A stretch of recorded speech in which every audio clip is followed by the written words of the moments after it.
This is Mac OS Ken.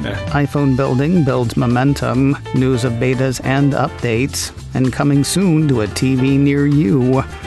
It is Wednesday, the 5th of October, 2022. I'm Ken Ray, and this is news from Mac OS Ken, brought to you by yours truly and sponsored by Ladder, smart, dynamic term life insurance. Learn more at ladderlife.com/macOSKen. This show is also supported by people like you, patrons through Patreon. Find out more and add your support at patreon.com/macOSKen. Apple's plans for manufacturing in India seem to be humming along. Apple 3.0 ran an excerpt of a Bloomberg piece Tuesday. That piece has Apple nearly doubling the dollar amount of iPhone exports from India over the course of 1 year. According to the report, for 5 months beginning in April, Apple's Indian iPhone exports crossed $1 billion US. The piece says that puts those exports on track to hit $2.5 billion by the end of March 2023. That would be nearly double the $1.3 billion in iPhone exports from India Apple saw for the same period a year earlier. Those exports, which mostly land in Europe and the Middle East, are small compared to the total number of iPhones produced. But the trajectory looks good for Apple's plans to be less reliant on China, and for India's plan to pick up some of China's manufacturing business. Foxconn had a stellar September, and it seems to have Apple to thank. CNBC ran a piece on the contract manufacturer's numbers for last month. According to that, Foxconn said September revenue totaled 822.3 billion new Taiwan dollars, $25.9 billion US, up 40.4% year on year, and 83.2% higher than August, a monthly sales record for the company. While Foxconn did not say the surge was thanks to iPhone 14 production, the company did credit a new product launch and smooth mass production.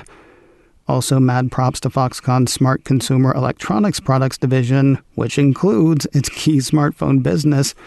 I'm sorry, is that shouting out Apple twice? Or was there some other new product launch and smooth mass production that we missed? Counterpoint research analyst Neil Shaw seems to think it is the former. He says the Foxconn rise came compliments of storming demand for iPhone 14 Pro and iPhone 14 Pro Max, both of which launched in September. As for what's left of this year, Apple's manufacturing partner says it is cautiously positive on its fourth quarter outlook. Accentuate the cautiously. CNBC quotes Foxconn as saying the dynamics of inflation, the pandemic, and the supply chain still need to be closely monitored. Word on the street has Apple giving in to TSMC's higher prices. I told you last week that Apple's semiconductor manufacturing partner intended to up its processor prices by 6% to 9%. I also told you that Apple had reportedly declined the TSMC increase. Looks like Apple blinked. Mark Tyson over at Tom's Hardware cites a report from Taiwan's UDN saying Apple has yielded to TSMC's price increase demands for 2023. UDN is the same site that reported the standoff last week. The piece says the huge number of customers vying for chips gave TSMC leverage. While Apple reportedly accounts for 25% of the chip maker's business, there are many companies across many industries that would be happy to fill any void in orders left by Apple. It's interesting. The piece actually indicates that Apple may have simply decided that TSMC was being reasonable.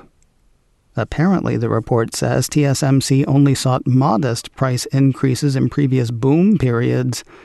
Hence, insiders see the current 5% or so increases as reasonable, especially with higher inflation and raw materials costs swinging up in most regions.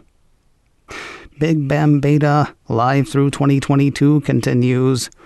Apple Insider says Apple on Tuesday seeded the fourth beta of iOS 16.1, the fifth beta of iPadOS 16.1, and the fourth beta of tvOS 16.1 to developers Meanwhile, a piece from Mac Rumors says the same crew of developers got the 10th beta of macOS 13 Ventura dropped on them. One exciting feature in iOS 16.1 got one step closer outside of the betas on Tuesday. A separate piece from Mac Rumors says the Matter Smart Home Standard officially launched with version 1.0 on Tuesday. Matter is spearheaded by the Connectivity Standards Alliance. That organization's president and CEO was quoted in a press release saying, "This release is the first step on a journey our community and the industry are taking to make the Internet of Things more simple, secure, and valuable, no matter who you are or where you live." Members of the Connectivity Standards Alliance pledging to support Matter include Amazon, Apple, Google, Samsung, and others. According to Mac Rumors, supporting organizations now have all the resources that they need to begin implementing Matter into their platforms. The site figures Matter could be integrated with HomeKit very soon, with groundwork being laid in iOS 16.1. The idea of a smart home would sound silly to some of our forebears. Makes you wonder what they would think about a power cord that needs an update. Apparently Apple's MagSafe charger did, and now it has one. Yet another piece from Mac Rumors says the charger, meant to work with iPhone 12 and later, as well as the second-generation AirPods Pro, got new firmware over the last few days. The update happens over the air, with apparently no way to prompt or force it. There's also no word on what it does, though Mac Rumors has a guess. Given the recent release of both the iPhone 14 models and AirPods Pro 2, the site says, it figures the firmware could have optimizations for these devices. While firmware for the MagSafe charger addresses unknown issues, there is a visible bug pestering owners of Apple's latest AirPods Pro. The piece from the Mac Observer says Apple's really recent ear stoppers are telling people in some cases that it is time to replace the battery. According to the report with this bug, something unusual happens in the Find My app whenever the AirPods or charging case battery charge drops too low. A notification pops up urging the user to replace the battery on left, right, or case soon. Seems unlikely that a battery replacement is actually necessary. Things went on sale less than 2 weeks ago. One assumes the issue is software related and that bug will be squished soon. Apple has not yet commented on the issue, according to the report. More news in a moment, but first a word from Ladder. Smart, dynamic term life insurance. February 13th, April 14th, December 24th. Some big dates have hard deadlines. Have flowers ordered before Valentine's Day. Have taxes filed before tax day. Have presents wrapped before Christmas. Lots of stuff can wait till the last minute. If you need it, waiting to set up term coverage life insurance is not one of them. You get insurance so that should something catastrophic happen, something unexpected, your loved ones are taken care of. That makes today the best day to choose life insurance through Ladder. Ladder is 100% digital. No doctors, no needles, no paperwork when you apply for $3 million in coverage or less. Just answer a few questions about your health in an application that will take you less time than you will spend listening to today's show. Ladder policies are issued by insurers with long, proven histories of paying claims. They're rated A and A+ by AM Best. There are no hidden fees, you can cancel at any time, and you can get a full refund if you change your mind in the first 30 days. So go to ladderlife.com/macOSKen today to see if you are instantly approved. That's LADDER life.com/macOSKen. ladderlife.com/macOSKen. The U.S. Labor Board has filed a complaint against Apple in New York City for conduct in its World Trade Center store. That is the word from Bloomberg by way of 9to5Mac. The Communications Workers of America, or CWA, is the group backing a push to unionize Apple's Grand Central store. They appear to be behind the Labor Board complaint as well.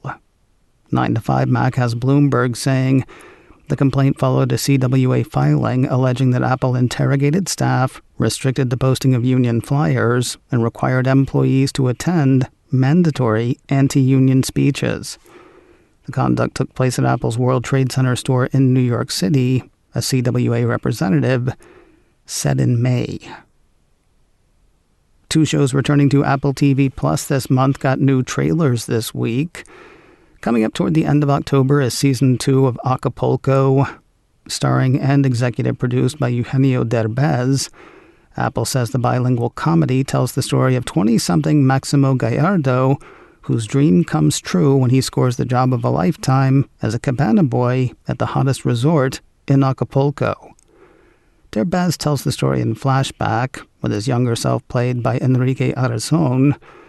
The first 2 episodes hit Apple TV Plus on Friday, the 21st of October. Following episodes will hit 1 per week through the 16th of December. The trailer for Season 2 is up now on YouTube. The other trailer presents a few problems. In a press release, Apple said the problem with Jon Stewart will hit this Friday. This season will tackle topics including gender, taxes, globalization, elections, and more. Quoting Apple's description, using comedy and common sense, the series features tough, topical, and culture-moving conversations from the perspective of stakeholders, experts, and individuals confronting these issues. Season 2, Episode 1 hits this Friday, the 7th of October. New episodes will follow 1 per week. You can also catch that trailer on YouTube. And finally today, 100 million songs in your pocket, but only 200 lock screens? Lame. Not really. Should be plenty. As a piece from my download blog puts it, iOS 16 won't let you create more than 200 custom lock screens on your iPhone, but who in their right mind would want to cycle through that many lock screens anyway? Trying to create screen number 201 apparently prompts the message, "Wallpaper limit reached." At that point, you have to delete at least 1 custom lock screen before creating a new one, according to the report. Also, each lock screen has a limit of 50 wallpapers. Wait a minute, 100 million songs in your pocket, but only 50 wallpapers? Lame. On today's Daily Observations podcast from the Mac Observer, JP Morgan's Samik Chatterjee said earlier this week that 5G was one of the biggest drivers for iPhone upgrades this season. That prompted a bunch of questions from me, which I threw at RCR Wireless News editor Peter Cohen. Predictably, that led to more questions. Hear it all on the Mac Observer's Daily Observations podcast, online at macobserver.com, or wherever you get podcasts. macOS Ken, brought to you by me and sponsored by Ladder, smart, dynamic term life insurance. Learn more at ladderlife.com/macOSKen. This show is also supported by people like you, patrons through Patreon. Find out more and add your support at patreon.com/macOSKen. Advertising handled by Backbeat Media, online at backbeatmedia.com. You can reach me a couple of ways.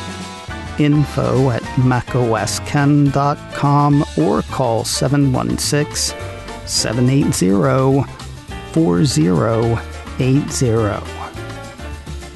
Until next time, that is news from macOS Ken. I'm Ken Ray.